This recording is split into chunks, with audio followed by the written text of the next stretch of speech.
La vida, antes del incendio, era una paleta de colores predecibles.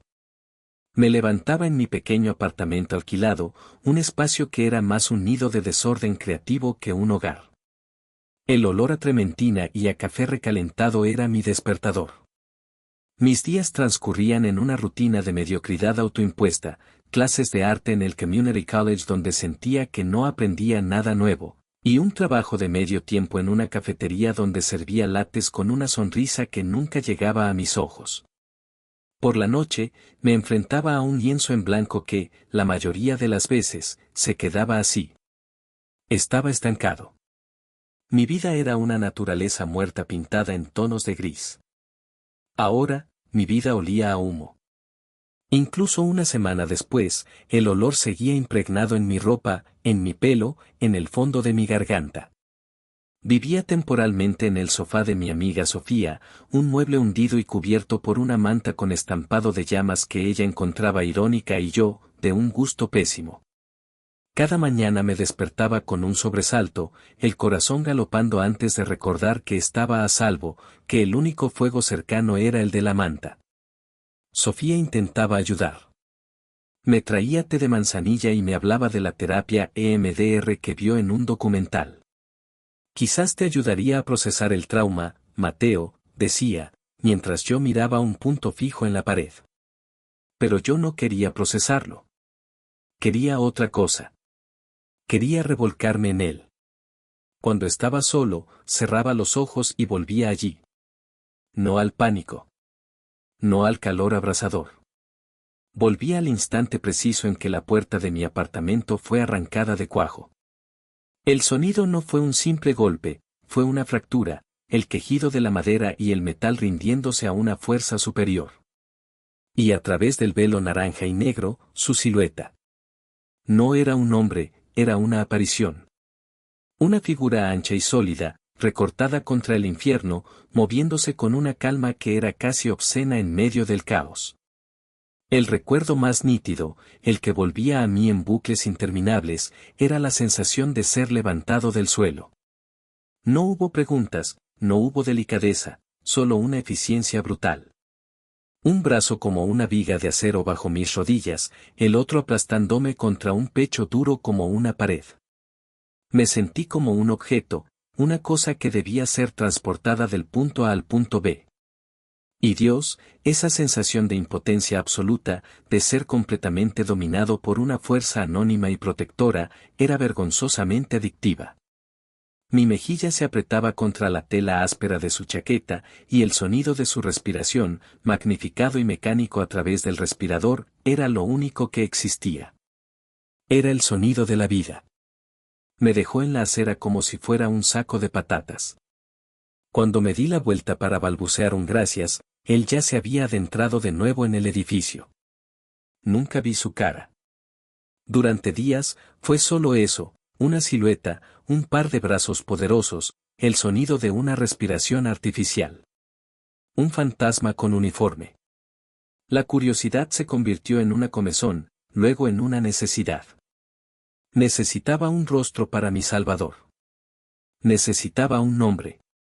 Me senté en el portátil de Sofía, el clic de las teclas extrañamente fuerte en el silencio del apartamento. Busqué noticias locales del día del incendio. Encontré un artículo breve, con una foto borrosa de los camiones de bomberos. Y una línea, al final, la unidad fue dirigida por el capitán Alejandro Morales, de la Estación 7. Alejandro Morales. Repetí el nombre en voz baja. Le daba un peso, una realidad que me asustaba y me atraía a partes iguales. Morales. Era un apellido nuestro. Lo busqué en redes sociales, sintiéndome un acosador. No había nada. Ni un perfil, ni una foto. El hombre era un fantasma digital. El misterio solo lo hacía más magnético. ¿Qué vas a hacer?, me preguntó Sofía esa noche, mientras yo pinchaba sin ganas un trozo de pizza. No lo sé. Tengo que darle las gracias. Es lo correcto. Le pagan por ello, Mateo. Le das las gracias enviando una tarjeta a la estación. Fin. No te obsesiones. Pero ya era tarde. La obsesión ya había echado raíces. Pasé 2 días planeándolo. ¿Qué podía llevarle? ¿Flores? Demasiado íntimo. ¿Una tarjeta? Demasiado impersonal. Entonces recordé las empanadas de mi madre. Un sabor a hogar, a gratitud genuina. Una excusa perfecta. Pasé toda una tarde en la cocina de Sofía, amasando, rellenando, doblando los bordes con un cuidado casi religioso. Mis manos, que se habían negado a pintar durante días, ahora trabajaban con un propósito febril. La estación 7 era un edificio de ladrillo rojo, funcional y sin adornos. Los enormes portones estaban abiertos, revelando el lomo carmesí de un camión de bomberos. Olía a limpio, a diésel y a café fuerte. Entré con la bandeja de empanadas calientes en mis manos, sintiéndome ridículo, como un colegial con un regalo para su profesor favorito. Un bombero joven me saludó desde una mesa donde jugaba a las cartas con otros 2. Sí. Busco al capitán Morales, dije, mi voz más débil de lo que pretendía. El bombero levantó una ceja. El capi está en su oficina. ¿De parte de quién? Soy del incendio de Elm Street. Mateo. El hombre asintió lentamente y desapareció por un pasillo. Esperé, mi corazón martilleando contra mis costillas. Cada segundo era una tortura. ¿Y si no se acordaba? ¿Y si me despachaba con una palabra amable pero distante? Entonces, apareció. Y no estaba preparado. En mi mente, seguía siendo la silueta del uniforme. Pero el hombre que caminaba hacia mí llevaba una camiseta azul marino y unos sencillos pantalones caqui. Era alto, pero no tan masivo como lo recordaba. Su pelo era oscuro, corto, con hebras de plata cinceladas en las sienes que le daban un aire de autoridad serena. Su rostro era anguloso, con pómulos altos y una boca que parecía fijada en una línea neutra y severa. Pero fueron sus ojos los que me detuvieron el aliento. Eran de un marrón tan oscuro que parecían pozos sin fondo, y me miraron con una evaluación fría, profesional. No había ni rastro de reconocimiento en ellos. Sí. Dijo. Su voz era un barítono profundo, sin la distorsión del respirador. Era incluso más imponente. Capitán Morales, empecé, sosteniendo la bandeja como una ofrenda. Soy Mateo García. Del incendio del martes. Solo quería darle las gracias. En persona. Le traje esto. Él miró la bandeja, luego a mí. Su expresión no cambió. Agradezco el gesto, señor García. Pero no es necesario. Hacemos nuestro trabajo. Señor García. El formalismo fue como un muro de hielo. Lo sé, pero, insistí. Usted me sacó de allí. Saqué a una persona de un apartamento. Me alegro de que esté bien. Ahora, si me disculpa, tengo trabajo que hacer. Se dio la vuelta. Así, sin más. El rechazo fue tan absoluto, tan cortante, que sentí que el calor me subía a las mejillas. La humillación era un sabor amargo en mi boca. Me quedé allí, paralizado, con la estúpida bandeja de empanadas en las manos. Tenía que irme. Tenía que huir de allí. Di un paso atrás, listo para darme la vuelta y correr. Las empanadas, dijo su voz, deteniéndome en seco. ¿Son de carne? Me giré lentamente. Él no me estaba mirando. Su vista estaba fija en la bandeja. Sí, susurré. Con aceitunas y huevo duro. Como las hacía mi madre. Él asintió para sí mismo, un gesto casi imperceptible. Se giró de nuevo hacia mí y dio un paso, acortando la distancia. Mi madre también las hacía así, dijo en voz baja, casi un murmullo. Por primera vez, el muro de hielo en sus ojos se agrietó, revelando una fugaz brisa de melancolía. Tomó la bandeja de mis manos, sus dedos rozando los míos. El contacto fue breve, accidental, pero envió una sacudida a través de mi sistema. Gracias, dijo esta vez, y la palabra sonó diferente. Sincera. Que tenga un buen día, Mateo. El uso de mi nombre de pila, después de la formalidad del señor García, fue un latigazo. Se dio la vuelta y se fue, dejándome solo en el pasillo, con el corazón desbocado y un torbellino de confusión. Salí de la estación sintiéndome mareado. Había sido un desastre. Un encuentro torpe y humillante. Y sin embargo, ese momento, ese brevísimo instante de vulnerabilidad, era todo en lo que podía pensar. Llegué al apartamento de Sofía y me dejé caer en el sofá. Me sentía derrotado. ¿Y bien? Preguntó ella desde la cocina. Fue raro. Creo que apenas se acordaba de mí. Te lo dije. Déjalo ya, Mateo. Cerré los ojos, dispuesto a seguir su consejo. Tenía que olvidarlo. Era un hombre mayor, un capitán de bomberos. Yo era un estudiante confundido que vivía en un sofá.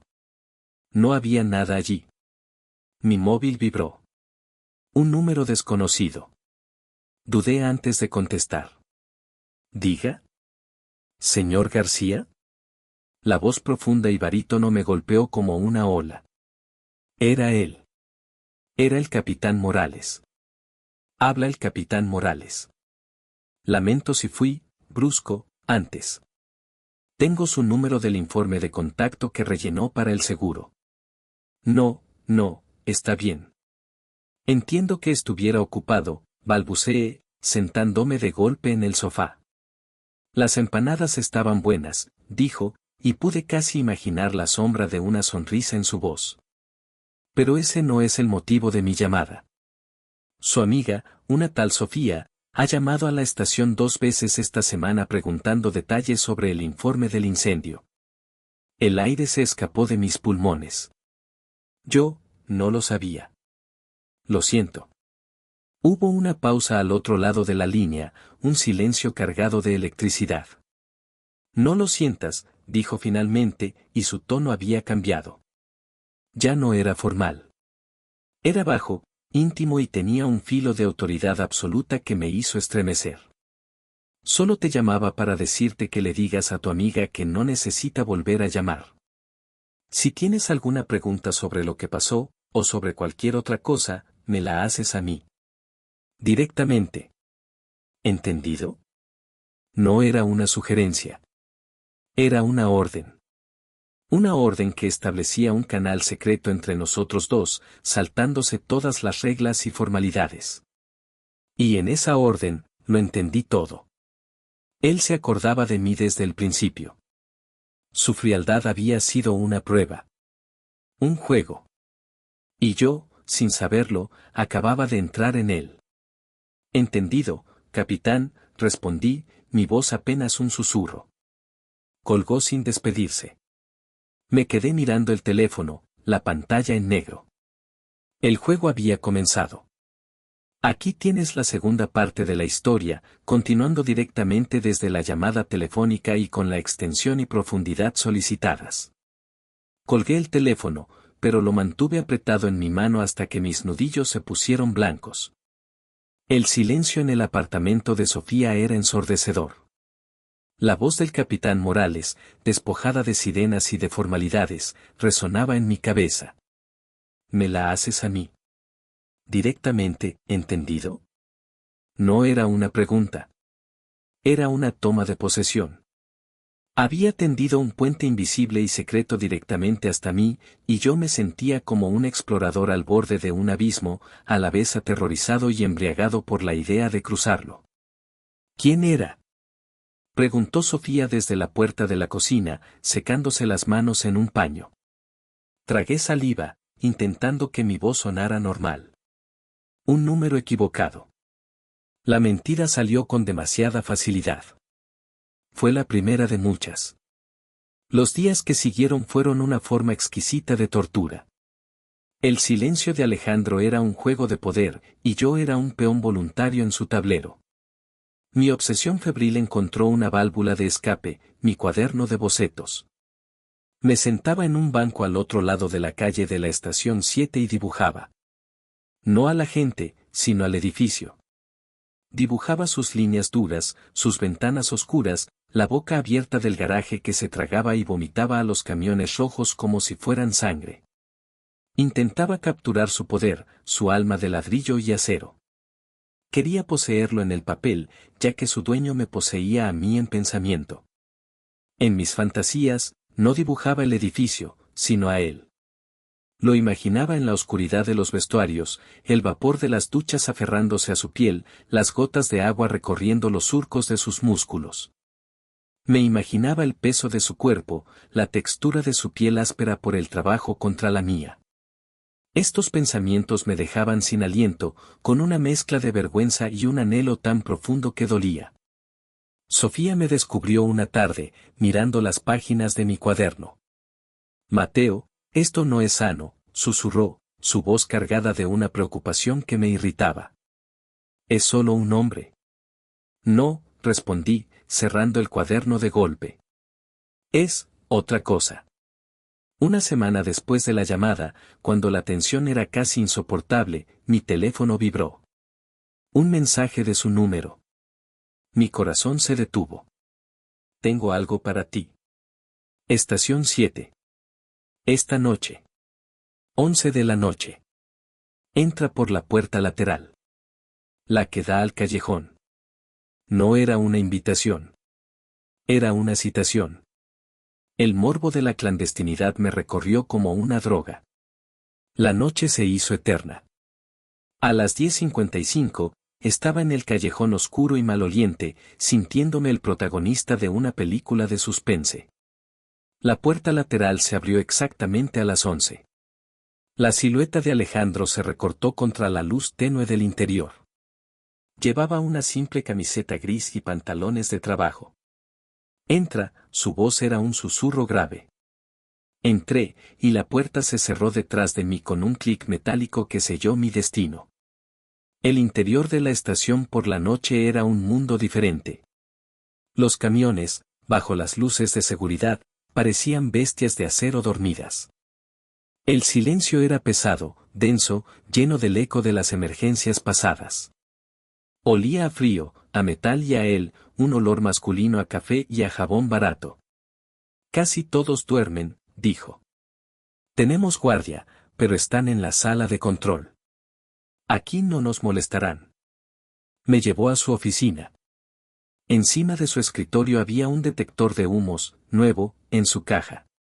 Esto es para ti, dijo. Para tu nuevo apartamento, cuando lo encuentres. Son mejores que los que instalan los caseros. La excusa era tan banal, tan práctica, que resultaba casi absurda. Nuestros ojos se encontraron sobre la estúpida caja de plástico, y ambos supimos que no se trataba de seguridad antiincendios. ¿Quieres verla?, preguntó, y su voz tenía un matiz diferente. ¿La estación? Sí. Asentí, incapaz de hablar. Me guió a través del garaje silencioso, su presencia a mi lado era una fuerza magnética que hacía que el vello de mis brazos se erizara. Pasamos junto a los chalecos y los cascos, colgados en fila como las armaduras de unos caballeros modernos. Llegamos al gimnasio. Era un espacio puramente funcional, pesas, bancos, el olor a esfuerzo y a sudor seco. Aquí es donde descargamos la adrenalina, dijo, pasando una mano por una barra de metal. Para no llevárnosla a casa. Se detuvo frente a la barra de dominadas. El peso que cargamos no es solo físico. Es mental. Tienes que ser fuerte aquí, se señaló la sien, no solo aquí, se tocó un bíceps, y el músculo se tensó bajo la tela de la camiseta. Tragué saliva, mi boca repentinamente seca. Yo no soy muy fuerte, admití.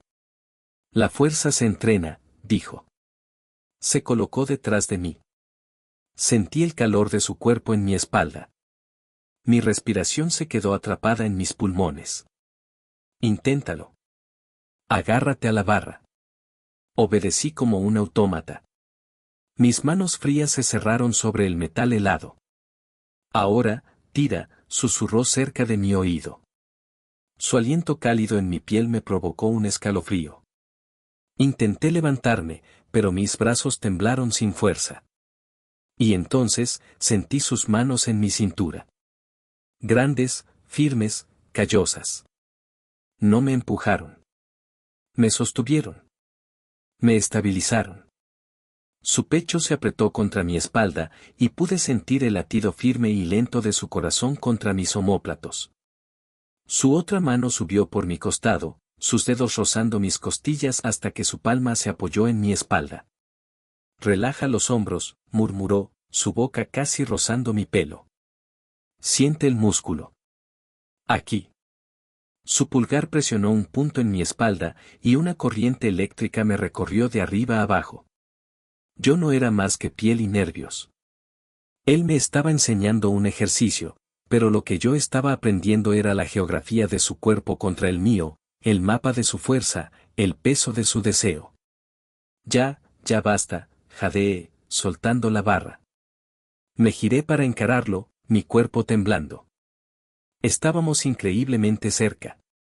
Podía ver las pequeñas arrugas en las comisuras de sus ojos, oler el café en su aliento.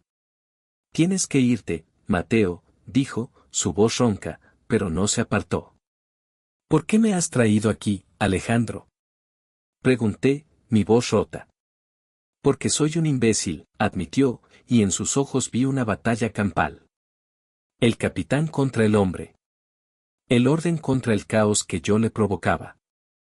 Porque desde que entraste por esa puerta con tus estúpidas empanadas, no he podido sacarte de mi cabeza. Porque me acuesto por la noche y pienso en cómo te sentías en mis brazos cuando te saqué de aquel infierno. Yo también pienso en ello, confesé. Pienso en tus manos. Fue todo lo que necesitó. La batalla en sus ojos terminó. Y ganó el hombre. Acortó el último centímetro que nos separaba y su boca se estrelló contra la mía. No fue un beso tierno. Fue un beso hambriento, desesperado.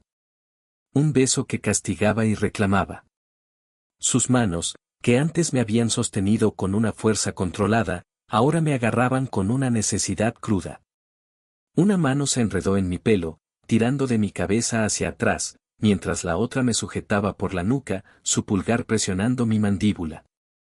Era un beso de posesión, el beso de un hombre que había mantenido el control durante demasiado tiempo y que finalmente se permitía romperse.